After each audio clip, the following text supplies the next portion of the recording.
Yeah? Good. Okay. Good. Let's go ahead and open in prayer.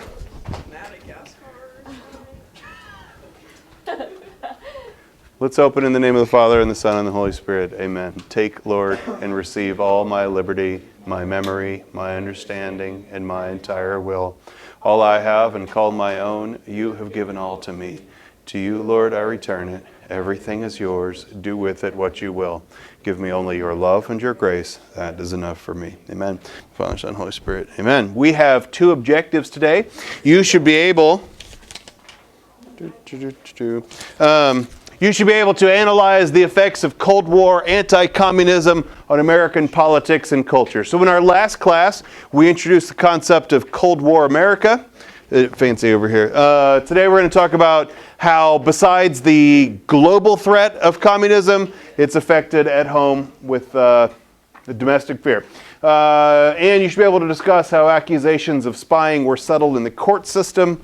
Future attorneys today might be interested in kind of how this will go down in some specific cases. Let us begin in Roman numeral number 3. In March of 1947, thank you. In March of 1947, Harry Truman was under accusations of not being strong enough on communist. And so he set up a presidential board called the Loyalty Review Board to go investigate and fire government employees who were suspected of being communist or subversive. This is an important detail I want to go ahead and get established. Your First Amendment rights protect you of the power of having an unpopular opinion. The whole purpose of the First Amendment, the reason it exists, is so that you can have an opinion that the government doesn't like. It has other protections that carry over from that, but the whole purpose of it is that you can stand on your corner and say, my U.S. senator or my president or my representative is a poopy head and I do not like them. You have that right in the United States, even if the government really doesn't want you to say it. The United States government in the 1940s began investigating people who worked for the government to see if they were communist. On one hand, this is a violation of the First Amendment, which allows you the right to have an unpopular opinion. On the other hand, communism was seen then and still really as a system that is antithetical to America. Our model of capitalist democracy just cannot work with communism. And if you work for the U.S. government, yet don't support it, that's a conflict of interest. So the Loyalty Review Board is kind of in a sticky position. They investigated 3.2 million U.S. employees and fired 212 of them, which doesn't seem like a very good ratio to me. There was nearly 3,000 people who resigned rather than be investigated. So 2,900 people resigned rather than investigated. On one hand, we might say, well, then they're the subversive communists who just wanted to quit before they got fired. Or they might have just felt like these investigations were a violation of the First Amendment, or that they just don't want Big Brother staring them down all the time. There could be a lot of reasons why somebody would resign, and it's not fair of us moderns to go look at, be suspicious of their motivations. Individuals under investigation also don't get other rights that accused people get in the courts. They didn't get the right to see the evidence against them. They didn't even right to know who accused them of being subversive or disloyal. The accusation was enough. Did you get the bottom row too? Huh. Okay, thank you. Good stapling out there. You just throw it there. Set point B. In 1945, the United States House of Representatives organized a committee called the House Un-American Activities Committee.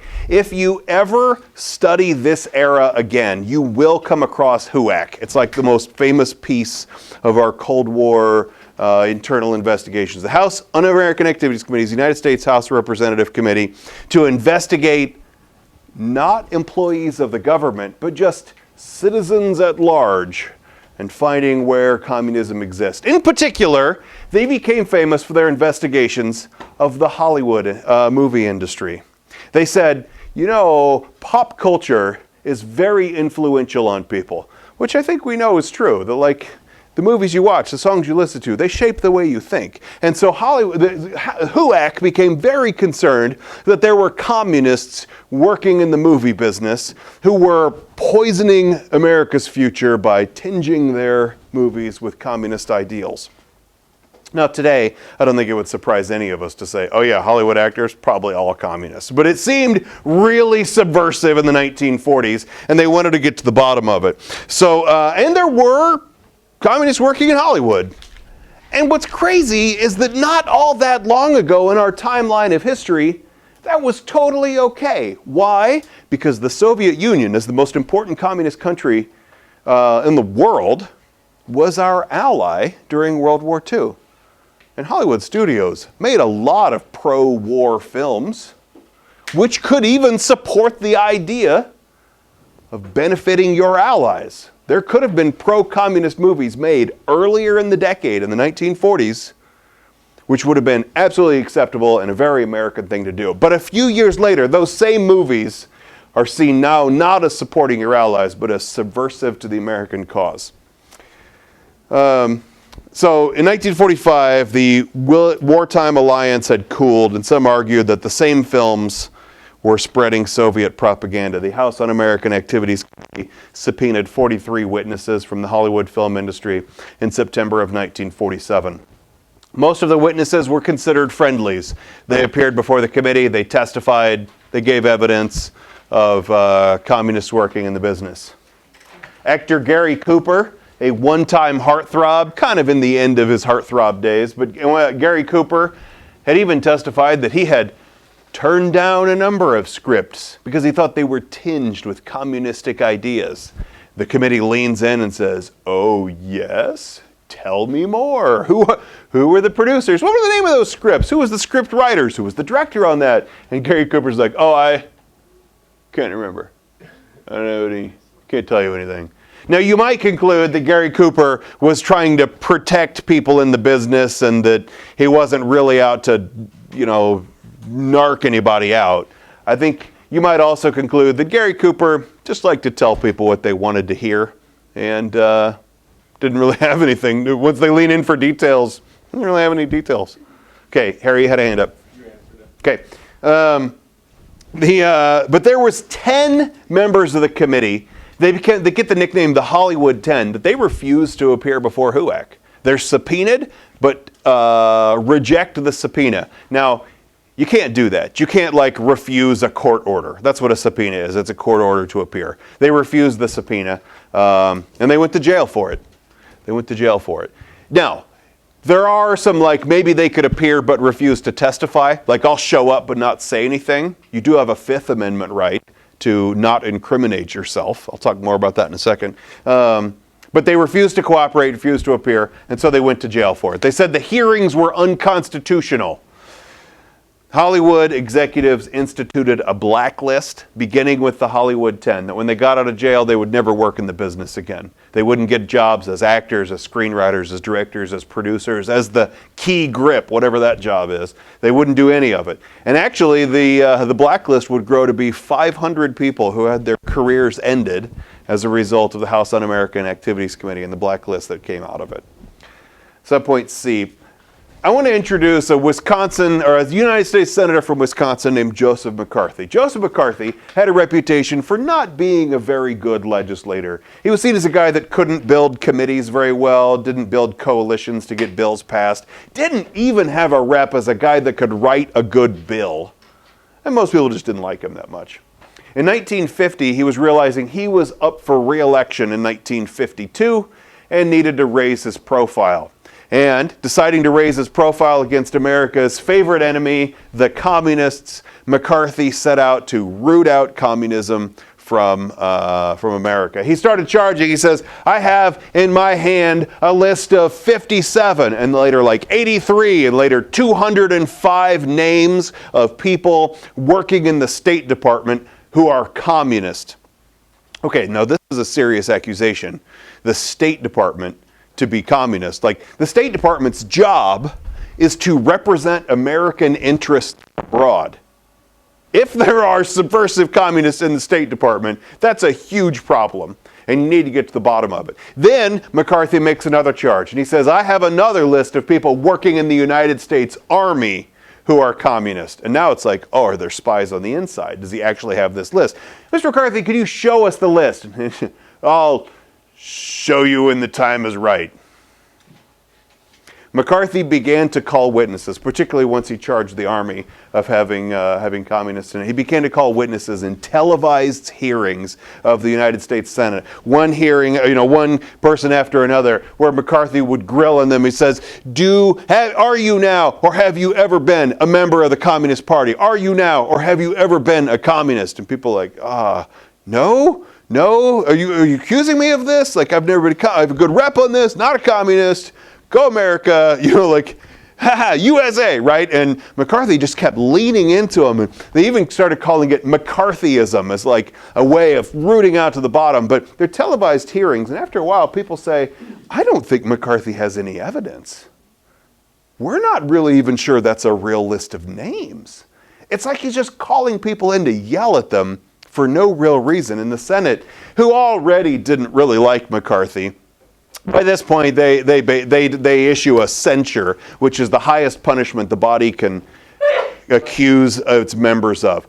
He's still a U.S. Senator. He still gets the right to introduce legislation, but they just ignore it. They're like, oh, yes, I'll refer this to committee, and then they just bury it and never hear from it again. He still gets the right to vote, but nobody asks him to co-sponsor legislation. Nobody cares about the legislation that he writes.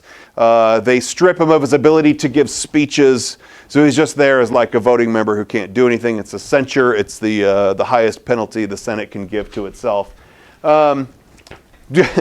Eisenhower, who didn't really like McCarthy, even though they're both Republicans, Eisenhower's like, McCarthyism?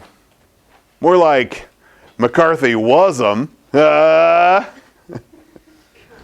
Come on, that's a good... Katrina would laugh. All right, so Joseph McCarthy might have been trying to make a presidential bid in 1956. He might have been trying to raise his profile from it. What it actually did was destroy his rep publicly in front of everybody. He died in 1957, kind of a sad story. Complications from alcoholism as an irrelevant public disgrace. Joseph McCarthy's kind of a sad end to his story. Today, the term McCarthyism is a term for accusing people of disloyalty without any evidence. That term still exists and haunts us now.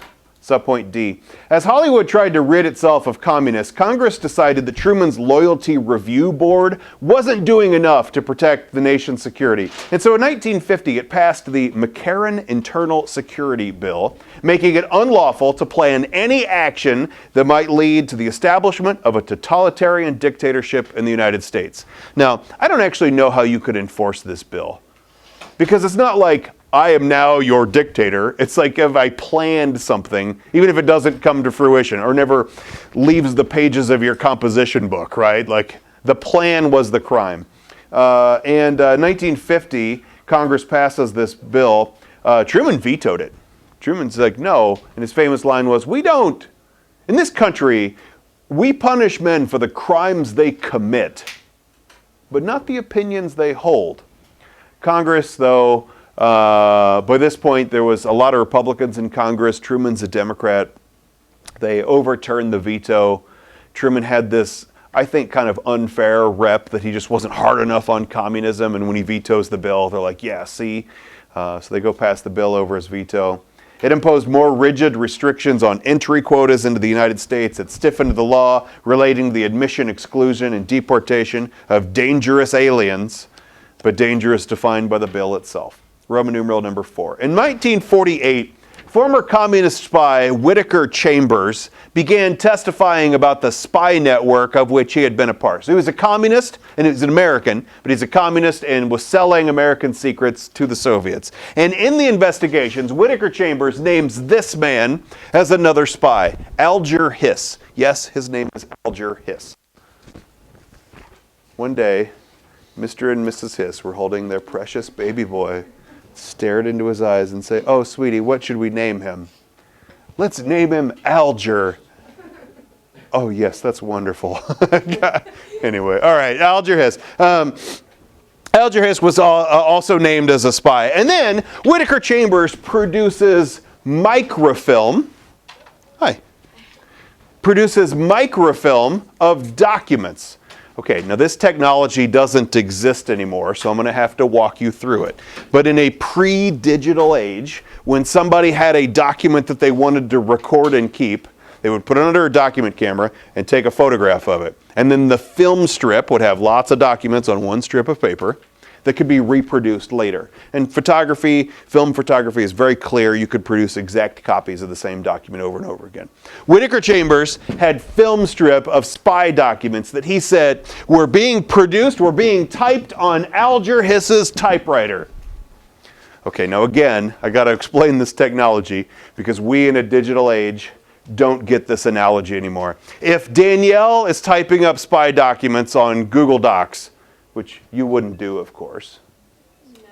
No? Okay. If Danielle is typing up spy documents on Google Docs and she sends it over to Christian to go print out, well, I mean, digital it's exactly, who would know that if Danielle had started it, once you have the paper in your hand, you don't have like the digital, background on it, like Christian could have printed it, Ava could have printed it, like anybody could have printed, and it could have been typed by anybody. Jackson could have typed it. How in the world would you know? Today in the digital world, we have less forensic evidence of this type than we did back then, because typewriters of the era were imperfect machines. If you press the A button, boom, hit the A, there was an arm with like a lever and an A that would hit through a ribbon of ink and push an A-shaped blob of ink onto the page behind it. And you would type by hitting these keys, and the arms would swing up and smack the page with it, right? And over time, these little arms would get bent, kind of twisted. Like the S wouldn't hit squarely, so one side of the S would print a little darker than the other side. Or the T got off wampus a little bit, so your T and H looked like they were kind of smushed into each other. And over time, there would just be little imperfections like that. And a typewriter would develop what they called a fingerprint, that you could hold a document and look at it, and its little imperfections, the kerning being off, the keys hitting higher or lower than the others.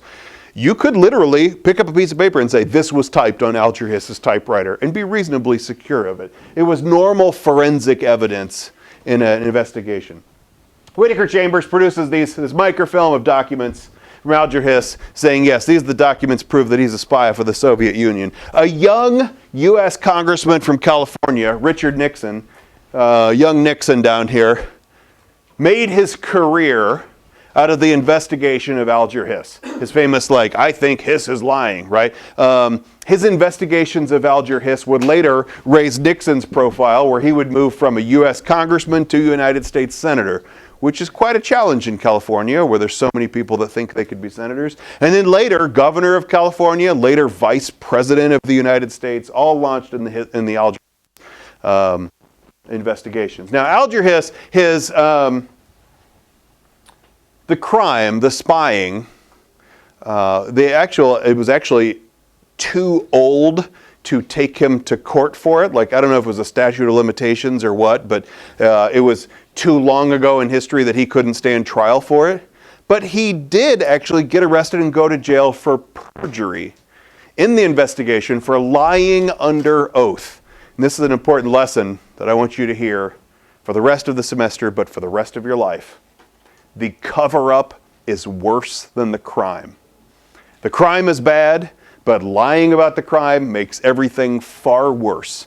Alger Hiss couldn't have actually gone to jail for spying. Too much time had passed by the time of the spying happened versus when they were investigating. But lying about it under oath, he was guilty of that and went to jail for perjury. Perjury is lying under oath.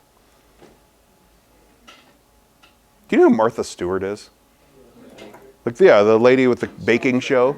What? Yeah, she went to jail accused of insider trading, like white-collar crime, like illegal business stuff. But she actually went to jail for perjury, for lying under oath. Martha Stewart served time as a U.S. felon for perjury. Yeah, so when you see that, like, when you see that baking show, no, when you see that baking show where she and Snoop are, like, one of those people is a convicted felon. No, it's the 68-year-old white woman. All right, anyway,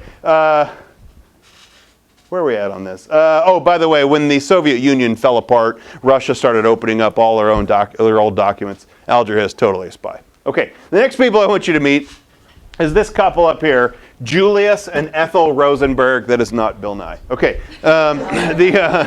Julius and Ethel Rosenberg. So Julius and Ethel Rosenberg, future attorneys in the room, you will study this case. This will be part of your academic creation, or formation, whatever. Let me give you a little background on it. Julius Rosenberg was an engineer for the United States Army, but in the 1940s got fired from his job because it was found out that he was a communist and lost his career for it.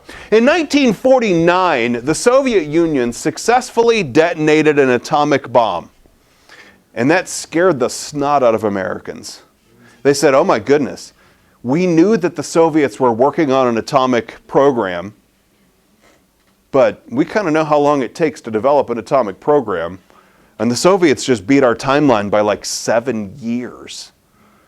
They immediately believed that the Soviets were stealing American atomic secrets, that there was a spy on the inside who was giving them atomic secrets. They found a British physicist who admitted to doing it, and in the investigations names Julius Rosenberg as their go-between.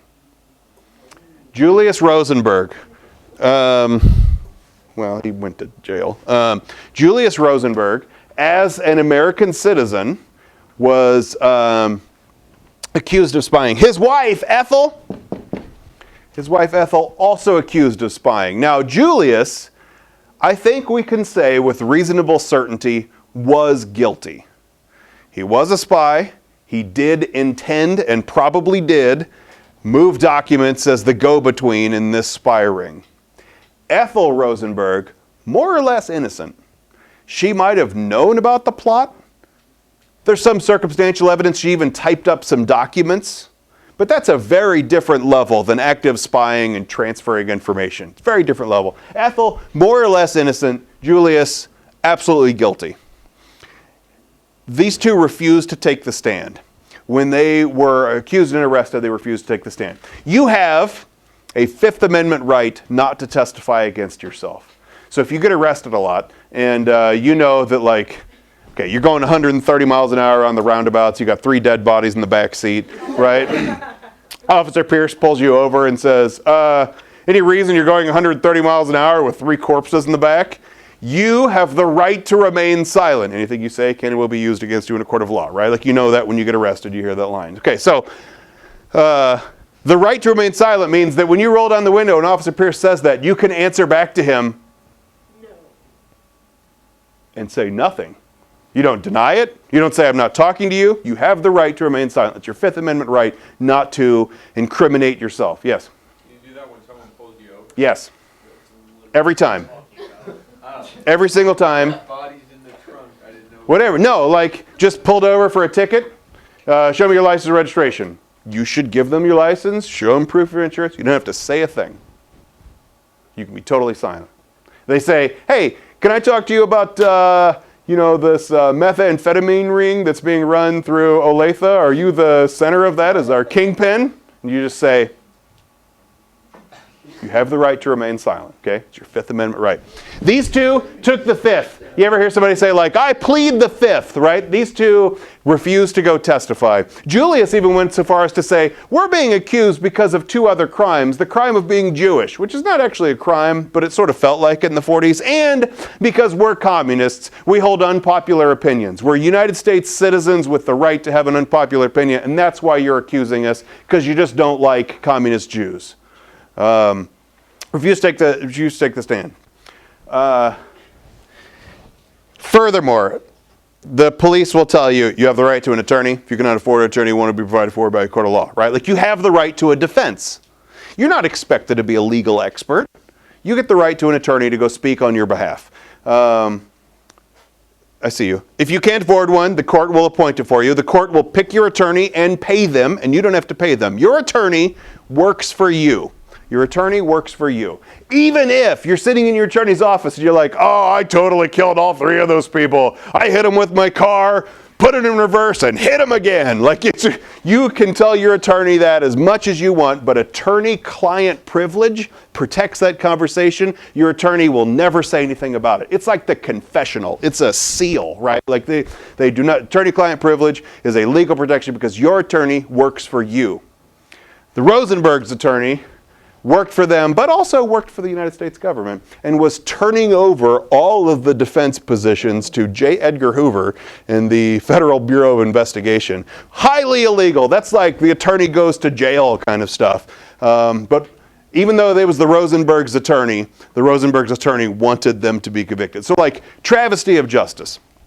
Now, Julius guilty, Ethel not so much. The United States government charged Ethel, though. They said, we want Julius to crack. We want him to admit it. We want him to expose the spy network. We want to blow this thing wide open. And to get him to crack, we're going to accuse his wife also of spying. We're going to accuse her of being the mastermind of the ring, the brains behind the operation. And as soon as we do that, that's an executable offense. Ethel Rosenberg will be threatened with frying in the electric chair, and Julius is going to protect his wife and crack and tell him everything. They were both accused of spying, both executable offenses. But the United States government underestimated how committed these two were to their ideology. They never took the stand. They never sold out the spy network. They took their secrets to the grave. Both of them executed, died in the electric chair. They would not give up any information, even to save their lives, even to save the life of his innocent, beloved wife.